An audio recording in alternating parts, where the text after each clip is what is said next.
Just a note about the collar. So the piece is cut on the fold here. I often, because I'm working with the block print often, it's about 55 centimeters wide. I'll often fold here and then do another fold there sort of to cut the piece evenly, and then I open it out to do the notches. Now, if you keep the piece on the fold and you cut through, you're going to have notches on both sides. It doesn't really matter. You can just choose one side to fold up, as the instructions say, and keep one side notched, or you can flip up your folded piece and cut the notches. So I just wanted to show you it.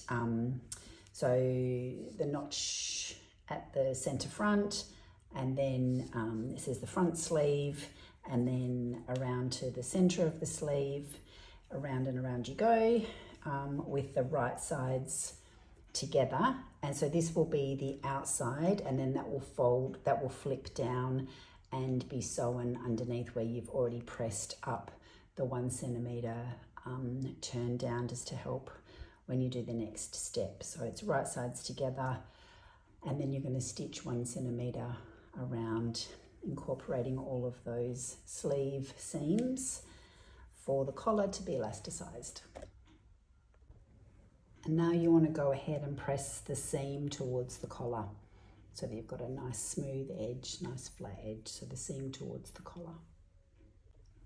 Okay, so you've pressed the seam towards the collar, and then you've got this bit at the center front that's the 1 centimeter overlay or gap, overhang, what I'm trying to say.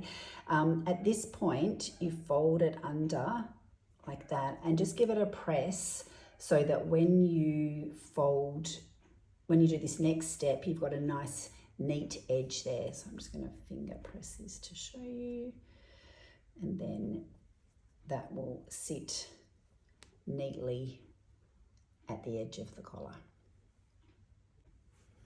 So you pressed this seam towards the collar, and you've already pre-pressed the under the hem on the other side, and you've pressed in the 1 centimeter. So you've got a really nice, clean, flat line. And now you need to fold. So you've got the right side there. So that's going to be on the outside. So it'll be nice and neat. And then on the inside, you're enclosing this raw seam. So it sits just below the stitching line. And then I always flip it to the front. And this is where, when you've cut your piece on the fold and you've pressed it down, this is when that fold helps again. So I press from the front and I pin just at the seam line and make sure that I've caught it on the back. And then just go around the whole collar. I usually like to go to the seam points. And I can feel with my fingers, I can feel that that's the seam there, and I can feel that that's the fold there.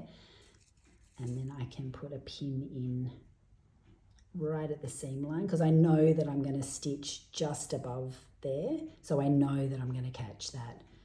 I can feel that it's just gone up a bit. So I pin it in there, and then I just double check. Oh, I've caught a little bit of it there. Then I double check that if I stitch there, I'm going to catch the bottom. So you just need to continue to do that all the way around, and then we're going to create the channels, the elastic.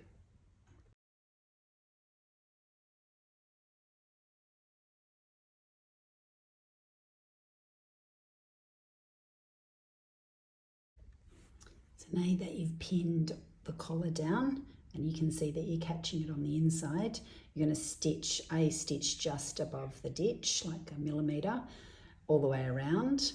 And then we're going to stitch in approximately 1.2 from that stitch line and approximately 1.2 in from the fold line to create the 2 channels, channel here for elastic, channel here for elastic, and a middle channel. This is to create the elastic channel in the top. So I've got a rough guide is 1.2 centimeters out. So I can just see the 1 centimeter line. I'm just a couple of mils over that. And I'm just going to guide the folded edge there. Use a little bit by eye. I'm sure there's more sophisticated ways to do it, but it doesn't matter too much as long as you can thread the elastic through this, and it's 3 kind of even channels. And then to do the second row, or the casing closest to the garment, I've just stuck a little bit of sticky tape here, 1.2 centimeters away from the needle, from the stitching edge, and then I'm just guiding the fold line or the seam or the stitch line. Again, it doesn't have to be exact. You just want to basically get this section into 3 channels, and you want to be able to thread elastic through. So you want it to be at least 1 centimeter. And then I will just guide along that, and then just use my eye for the rest of the way. Or another way to do it is to pick a point on your stitching plate, on the measuring plate on the other side, and follow that guideline. So whatever works for you. So you can see now there's 3 channels. The top one's going to have elastic, the bottom one's going to have elastic. The middle one, if you want to thread through some kind of drawstring, you can. I will just be putting a tassel just on the inside there and securing it down when I stitch through the elastic. So now we need to measure the elastic for the top and the elastic for the bottom, and then thread it through. If you're using one of the tassels for the front neck opening of the Friends blouse or top, or anything actually, I just fold it in half and then put some sticky tape around the middle, because it just makes it easier to make sure it doesn't fray out. And then I can just cut through the center, and then I will be just popping this into the center channel of the collar section. And then when I put the elastic through, I will secure the end by sewing down like that. The last bit of the collar is to put the elastic and the tassels in. So it's a little bit of trial and error with getting the gathering as you want it. The lengths that work for me, and with this elastic, which is approximately 6mm elastic, is 34 centimeters for the top and 40 centimeters for the bottom, because you kind of want it to sit in closer to the neck at the top, so that's why that's shorter. So again, it depends on the stretchiness. This is in the instructions. It depends on the stretchiness of the elastic, the size, the look that you want. So I would recommend cutting more than you need, and then you can always pull it through and snip it at the end when you get, try it on with the pin, like just pin it at the front, and then just get an idea for the look that you're after. So I don't know if you haven't discovered these, but these are my new favorite thing to thread elastic. So it's kind of like like tweezers, I suppose, and you just put it on there, and then you just slide this down, and you've got like this nice big vessel or tool for threading through the elastic. And then you just go through and thread as you would normally.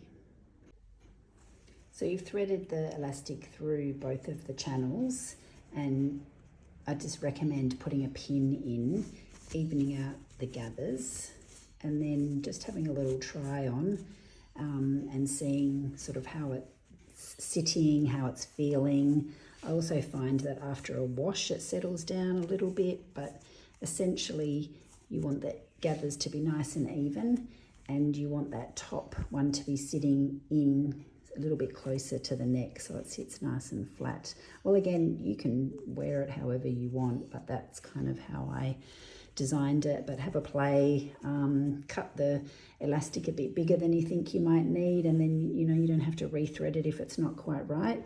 And then at this point I would put the tassels in here. If you were doing the matching ties, this is the point where you'd put it in. So I would just secure that like that, and do the same on the other side, and then run a line of stitching down there to secure the elastic, the tassel, and the elastic. And that is the collar for the Friends blouse and dress. And there's just one last thing you need to do, is just to trim these little bits of elastic. I tried really hard to be able to poke the elastic in and kind of tuck it under that fold there, but I kept losing the elastic. So if anyone watches this and is making it and comes up with a way to do that, please let me know. But I just trim really carefully the elastic there, careful not to cut any of the fabric, and then it kind of like hides itself back into that fold. So kind of pull it out a little bit and then just trim it. Some new scissors, and it just folds, it just tucks back in, and so then you end up with this. Let's do this side. Really beautiful, neat finish, but I have snipped the fabric on previous versions, so just be careful that everything is out of the way. And then that's the edge of the collar with the ties that are not functional. They're not required for the gathering. The elastic's doing the work for you, and they just get to look beautiful there, and that's done.